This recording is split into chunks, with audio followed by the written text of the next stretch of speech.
Hello, I'm Pastor Ray Pugh, and I'm here to do a series of messages, and the series is called "I Have to Have a Lot of Problems with My Eyes Lately." That's why I haven't been on. And as you see, I'm wearing heavier glasses to see. God has a plan for your life, and I'm doing it on the 9 prayers of Jesus, which is found in the book of John, chapter 17, and and it's a little bit rough for me, and I'm not trying to get used to using my eyes again after having shots into them. So bear with me.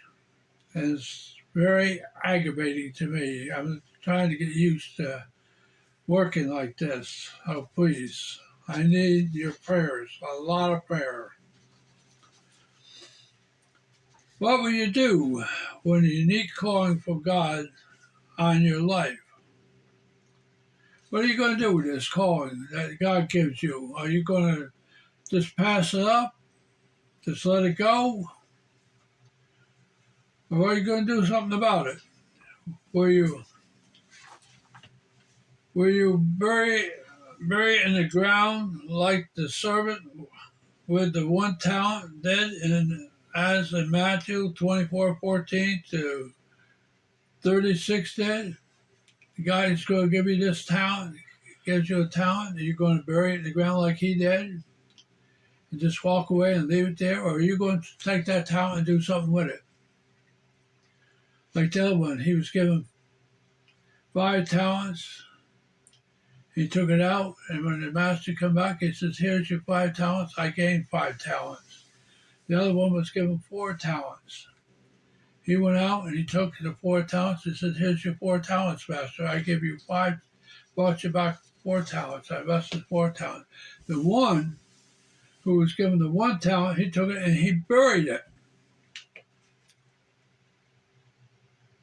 And he says, "I know you was a hard man to work with, but here I took your 1 talent and I buried it, and here it is. I give you back your talent."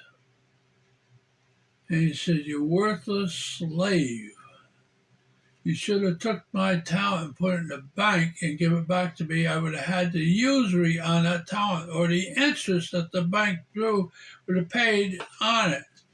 But since you did this, depart from me, for I never knew you." God's given you a talent to use. What are you going to do with it? Are you going to take it and waste it? Or are you going to use it?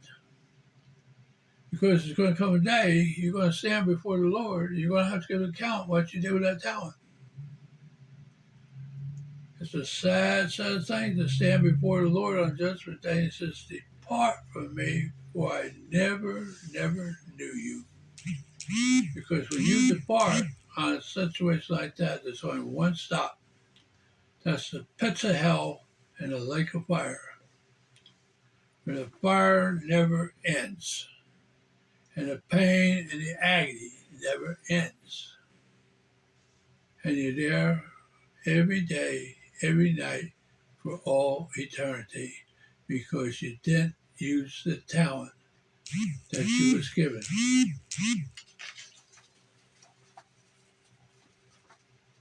I'm asking you, do you come into agreement with the prayers of Jesus and be a part of the answer, or will you continue to live with self on the throne?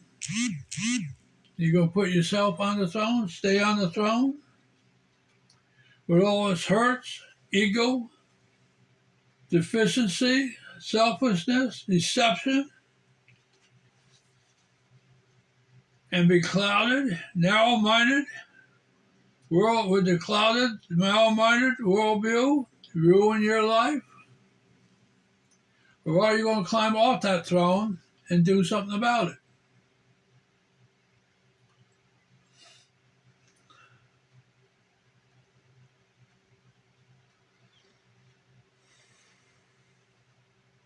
You can sit there on a throne and just love up everything you can get, and power up everything you can get. But when the end comes, it ain't going to do a hill of beans. Because all you're going to hear, I never knew you. That's a sad, sad story for wasting your life. A very sad story.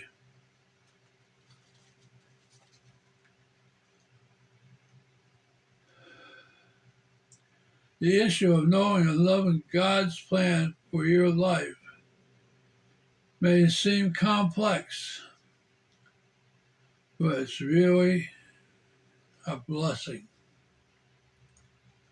For you this day, this hour, this minute, and with this breath, with Jesus as Lord of your life, or do you think with this breath you can do better on your own? Do you think you can do better on your own? Do you think you can out there and do what you want on your own, be a whole lot better than with Jesus? Think about it.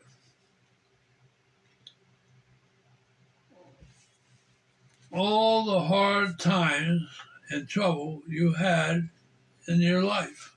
Just think back on your life. All the hard times, the problems, the mischief. Maybe you've been picked up by the police and put in jail a couple of times. Think of that.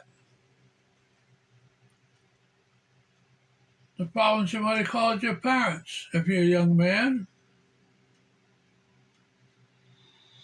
Just stop and think about it.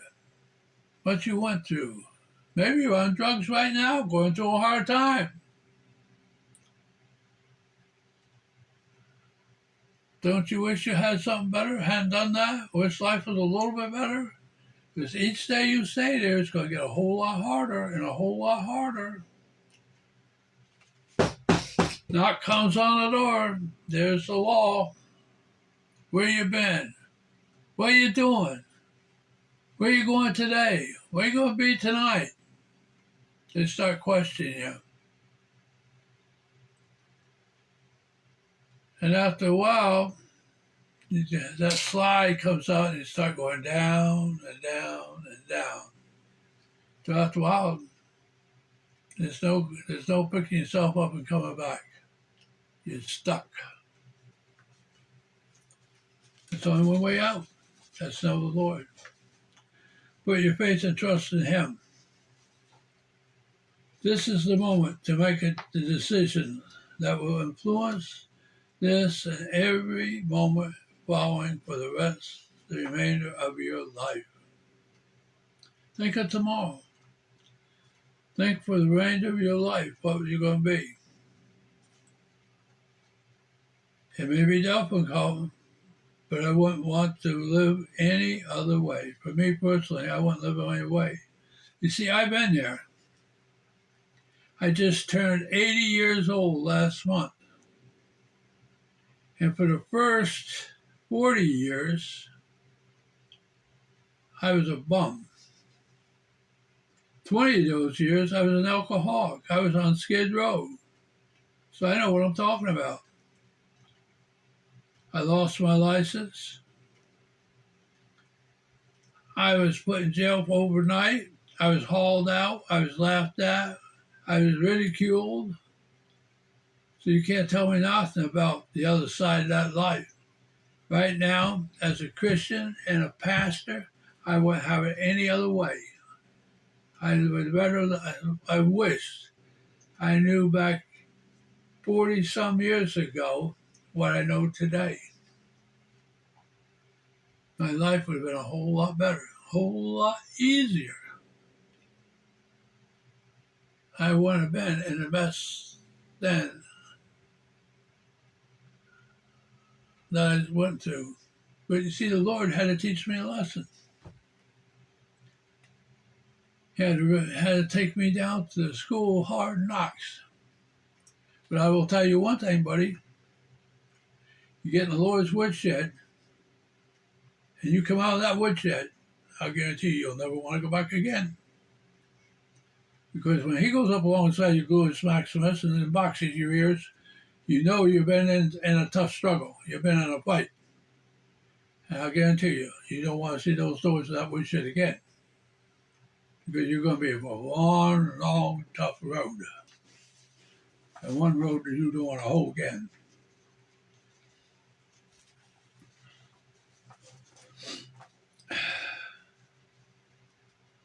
You see, one of Satan's greatest plays is to make you believe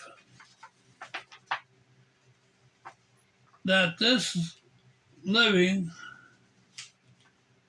the Christ life, is out of your reach. But don't believe that one. If you go and believe that, he's sucking you right in.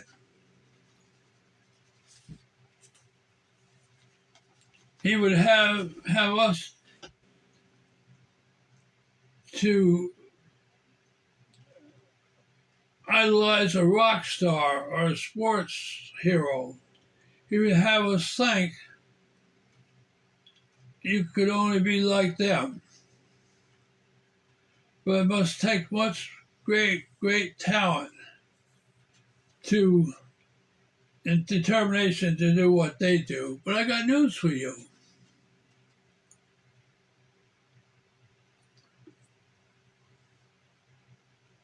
It is so far beyond anything I could do. There is the deception. That's the deception he's pulled on over your head, over your eyes. It's so far beyond your deception. You wish you could be like them. But I got news for you. You are like them. You can do the same thing that they're doing if you just put your mind to it.